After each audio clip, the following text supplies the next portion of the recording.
Hey guys, subscribe for daily content, and if you're shopping for gear, make sure you check out the description for the newest items at some of the very best online retailers. There's also links for some of the items that I personally recommend. Thanks! What's going on YouTube? Metal Complex here, and today I've got another short little unboxing video to share with you guys. We know what this packaging means. We know what this means. We know exactly who it's from, and is it heavy? Yes, but that could just be the internal packaging. I never know what I'm going to get with these guys. I'm pretty excited. Whatever it is, I will link it down in the description. You guys can check it out if you want to. It does help my channel when you use those links, but that's entirely up to you. Let's go ahead and get into this package here and see what we've got. Of course, is it? No, it's more than one. Yeah, that's good. So I thought it was one of those like super heavy, not really Pelican, but you know what I mean, like the hard cases, right? So, oh, I got into that box there. So I think this is the more premium box. I don't know. Let's see here. I'm going to open the one that feels lighter first. So this is the Maxace Heron. So I actually have a discount code for Maxace knives, if you guys don't know. It's in the description. You can use it on their website. So this is the Heron. Do we have a Maxace crossbar lock? I mean, not that crossbar locks alone are interesting. In fact, most of the time, it actually makes a knife more boring, but for Maxace, it's different. What the heck? What the heck, man? Come on now. Okay, this is a weird one. So, it's made super well. It's Maxace quality, right? M390, and you have the little unicorn horn, the little tactical wave, right? So you can do the turbo super speed opening. This is a crossbar lock. I'm almost certain that there's... Yeah, there they are right there, the Omega springs. And then they must be housed... This is weird. This is weird. I might have to take this apart. I need to know what's going on here. I mean, I think almost certainly that's why we have this liner here. Yeah, that's what it is. I don't need to take it apart. That's what's happening underneath there, is the Omega springs are attached and then they're housed within or between, like some cutouts in the titanium scales, allowing for, you know, the space that they would occupy, and that's why we have this steel system here. And then we have some purple like camo carbon fiber and this pocket clip which is on the spine of the knife. Does that work? No. Oh man. So that, what the heck, dude? Boy, that so the positioning of the clip makes it to where it's almost not possible to remove the... I know you guys can't really see it. It's almost not possible to remove this from your pocket without it deploying. With the pocket clip being... If the pocket clip were on the side... These are ridiculously high tension Omega springs too. Oh my gosh. With the pocket clip on the side, you can pull the knife from your pocket and not engage that wave feature intentionally. With it here, the way that this is pulled from your pocket makes it to where this thing deploys pretty much every time. I'm not sure that everybody will love that, but I'm just letting you know. Every time I tried to pull it from my pocket just now, because of the way that the knife is angled and because it's that forced, I mean, I guess unless if you, like, here's your pocket. If you carry the knife like a normal person, it's back here on the back seam. If you're, I don't know why you would do this. If you carried it towards the front seam of your pocket, then I suppose you might be able to control that a little bit easier. That is definitely a strange one. So, what does it say here? MM39. I think that means...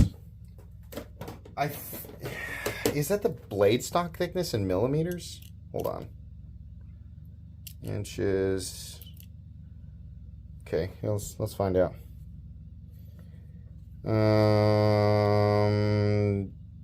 Yeah.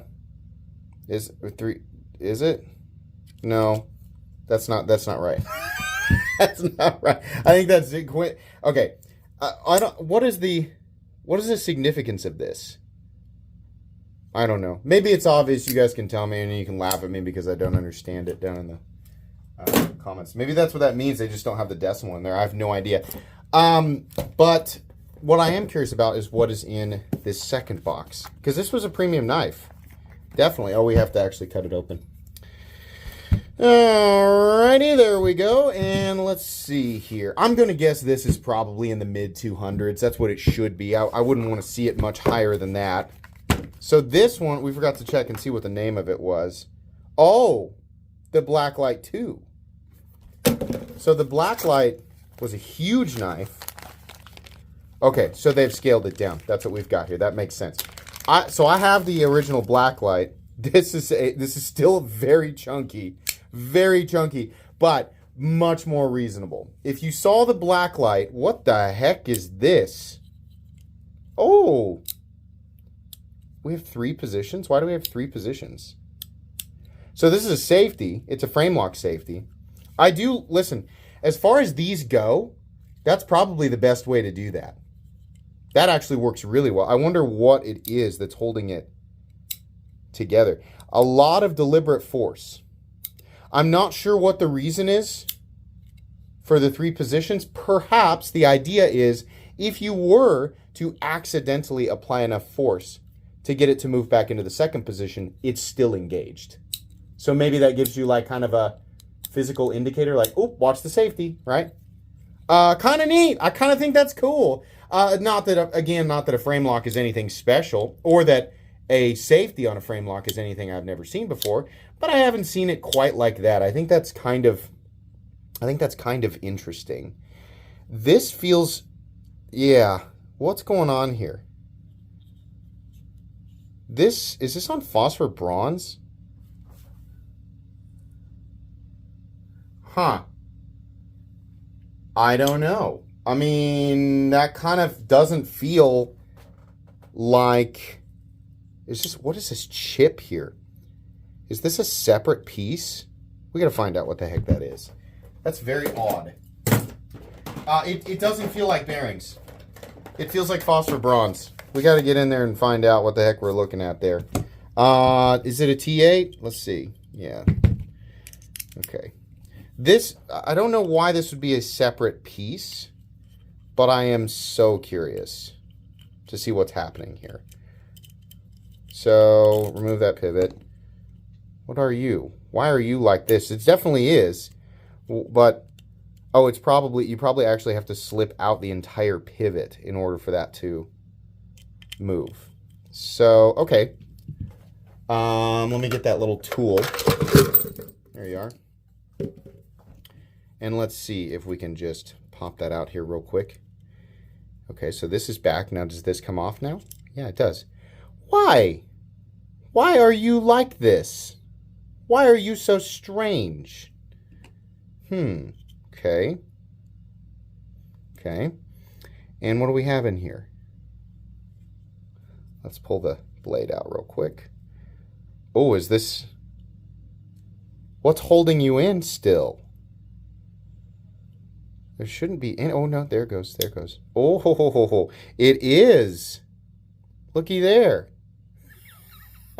It's running on phosphor bronze. So the reason that this... I know people always ask me, like, what is that tool? Where can I get it? I cannot, for the life of me, remember where this tool came from.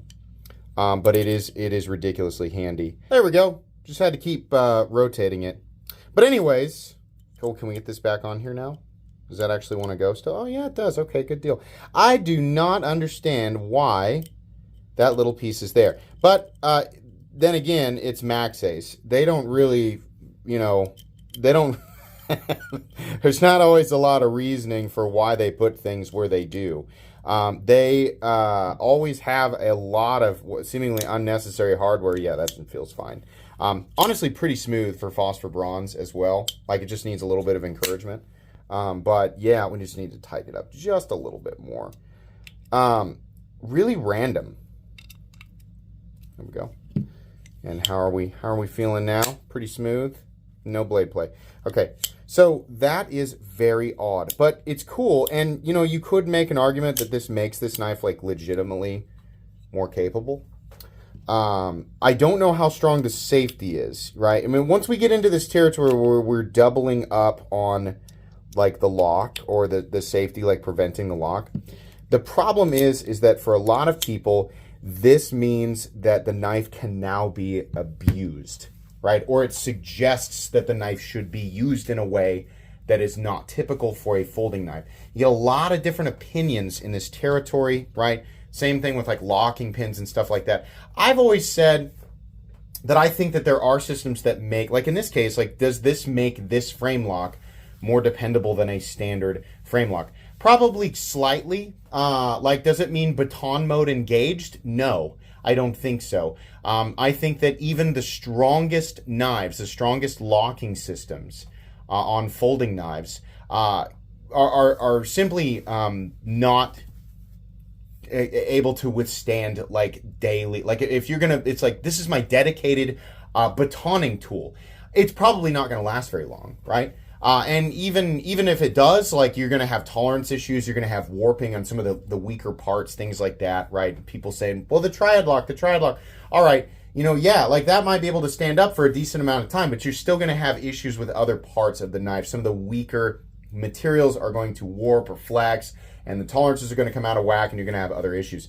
A fixed blade is always a better option for batoning or some other tool, right, if you're trying to split wood. But does this make this frame lock less likely to disengage during use that might be kind of borderline, right? Like you're cutting, but there's a lot of like pressure from different angles. Yeah, I think so. But you're going to have so many different opinions from people, like, you know, as far as like what constitutes proper use for the knife, what knife should and shouldn't be able to be used for, what they should and should not be able to stand up to. There's just too much variation. The vast majority of people on this channel, right, you're probably going to think like me, use a knife for knife tasks. And if you have to pry, hammer, screw, there are tools for those, believe it or not. But it is cool. I mean, this does have super robust geometry, not something that, you know, you would think you'd snap the tip on very easily, despite the fact that it is M390.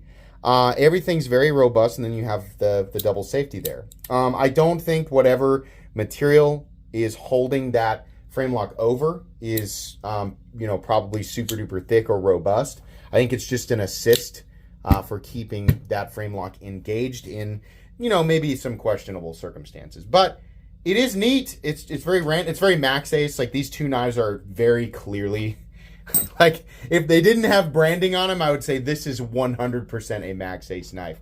Today's video is not a review, just an unboxing and first impressions for some fun stuff. But each of these knives will get reviews down the road after I've had a chance to carry and experience them a little bit more, get some more details. But for the time being, they're linked in the description. You can use that code for a discount through Maxace. That's going to be it today, guys. Please make sure to follow me on Instagram at metal_complex. If you enjoyed this video, leave a like. If you'd like to check out my other content, I do, of course, have lots of videos of knives that are either expensive or inexpensive that I do or don't like, so check those out. And if you enjoy all my content, go ahead and click on that Metal Complex logo right there and subscribe, because there's definitely more coming. Thanks again for watching, everybody, and have a great day.